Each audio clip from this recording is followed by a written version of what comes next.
Isa sa batasan nga kung ganahan ni James day kay ang iyang pagkagalante. Simple naman siya tanawon pero kaya niya mo gasto og dako for accommodation. Makaingon gid ko nga financially stable siya kay kanang manlaag mi dili gid na tinipid. Kay naay uban pag mag-vacation dito lang magstay sa mga average nga hotel para lang naay katulgan. Kay share lang ko sa amo ano kana si James hilig na siya 4-star 5-star nga hotel day. Kay ang iyang mindset grabe man daw kuno iyang pagpaningkamot so deserve daw niyang magstay sa mga luxury nga hotel. And diara pod niya gina-reward iyang self kay dili man pud siya materialistic. Pariya ning resort ngayang gibook o katong nag-vacation mi sa Indonesia, grabe mahal kaayo. Lalis pagid mi ani kay mahalan ra Cubao nya 2 days pagid mi magstay. Sakit man gid niya ani mo kalitan ni siya pang-invite nga mag-travel mi mo nang walay plano tanan. Pati mga sinina na ako nga suoton day dili ko makapamalit kay agad-agad man siya mang-invite. Mo nang pag mag-book mi hotel expensive gid kaayo kay ay haraman mi mag-book ug maabot na mi sa among destinasyon. Like I said before, dili ko materialistic, dili pud ko into branded things pero kami ni James hilig mi magstay sa mga nice nga hotel. So nami diri nagstay sa Anantara Resort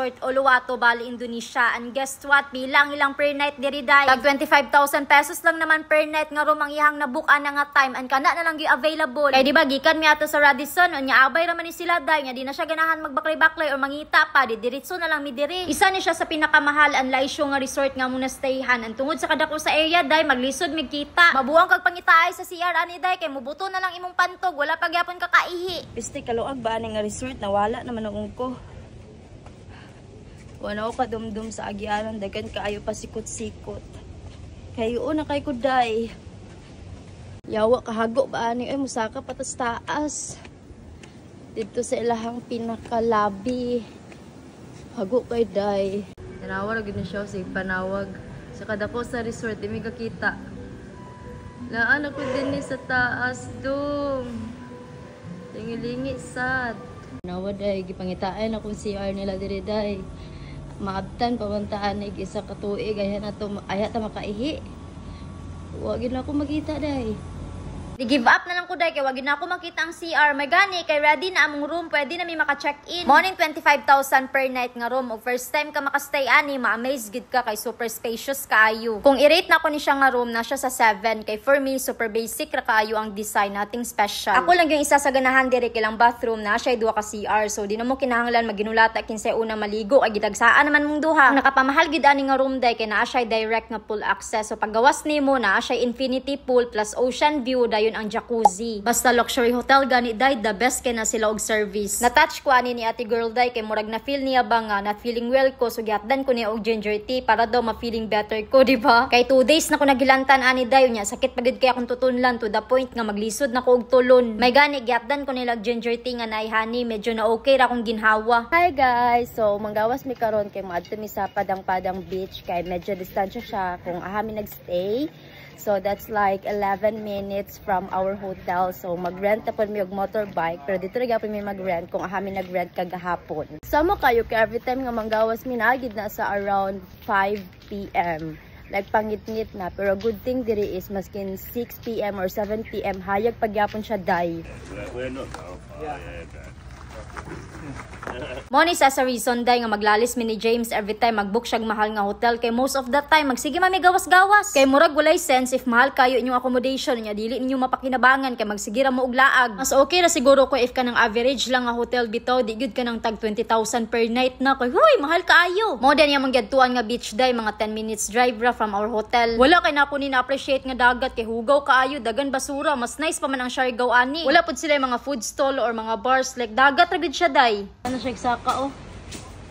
Taas kang sakaan. Di atay. Mga 30 minutes na may dito nang lakaw na dayon mi kay digid siya nice niya dagan pagid kay local. Pero pag sunset istoryahan diri sa Bali day nice gid kaayo. Tanawa ra gid namong view kamulong drive pa uli golden hour ang atake. Givideoan pud nako ni si auntie nga nagbacklight and amaze ko ba kay na siya gipatong siyang ulo. Wala na lang sa amin ni dayon og uli ani sa mong hotel kay naka-decide mi ba nga mag-dinner na lang mi sa gawas total alas 8 naman sad na. Nagani abti kanya kumata nako na saitan nga restaurant ay sulod ay diretso sa The Bench. Grabing kalipay ani ni James day kay sports bar man di ani unya ang owner kay Australian. Medyo Medyo ga-struggle may pangitog restaurant diri sa Bali day kay say man ming duwa picky. Kay kung ang uban mga traveler ang ilang goal mga unog mga local food, kami day dili kay sensitive kay migtiyan, samot na siya magkalibanga dayon. Kay uso kayo ang Bali belly diri sa Bali day, mo nang careful kay mi sa mong kinaon, samot na sa pag-inom sa tubig. Nasumhan na sad mi sige kaon og Indonesian food day, mo nang steak na lang sa mong gi-order ana nga time. Tip lang ba if mag-travel mo ay gud ninyo kalimti ang tambal, mo na pinaka-importante nga dalon. Kay day pila nakatambal akong gilaklak, wagid ko na ayo ambot oy murag di man effective ang tambal diri. Kay murag ang tambal nga imong need di man related sa imong sakit. Mo nang si James maskin isa rang imnon, limahon na lang gyud daw aron diretso ang effect. Pero ingana gid dito ng afam day basta mag-inom og tambal dili na sila isa lang or duha, dapat tulo na or upat. Igno nimo og isa lang kay ma-overdose na katawan ra ka ana day di na matuo. Kay dadto silang purok tag tulo or more ang ilang tambal nga gaimnon unya dili pagid tubig ang iparis o sahay beer or coke. After ni inom og tambal ni James ani day ni plaster na din siya siyang bathtub kay mag-relax sa daw siya. Muna di pud ko ganahan mag-book og room day nga naay bathtub kay dili gid na mo mapuslan sa lagma gali na siya karon o nga naghigda dira. Naara ko skilid ana day kay kapuyan ako mag-apil-apil aside sa tugnaw kaayo not feeling well papud ko. Ihatag na lang na sa iya kay deserve ya pud na niya kay siya bay gabayad sa tanan. Hoy. Oh, you're acting like you're dying, hoy.